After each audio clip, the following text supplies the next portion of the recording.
Elite training centre बदिया road में होने वाले 19वें बैच की पासिंग आउट परेड हुई, जिसमें 769 जवान और 134 खवातीन ने तरबियत मुकम्मल की। नौजवान और खवातीन ने दहशतगर्दों से निपटने का अमली मुजाहिरा भी पेश किया। पास आउट होने वाले नौजवान और खवातीन का कहना था कि हर हाल में मुल्क व कौम की हिफाजत करेंगे और वक्त आने पर किसी कुर्बानी से परहेज नहीं करेंगे।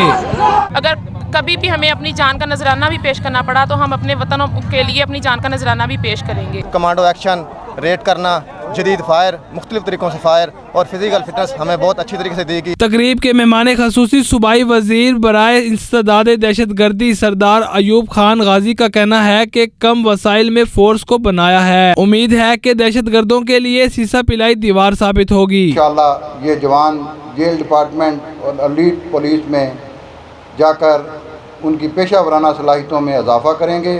तकरीब के इख्तिताम पर पास आउट होने वालों को शील्ड्स और इजाज़ी सर्टिफिकेट से भी नवाजा गया।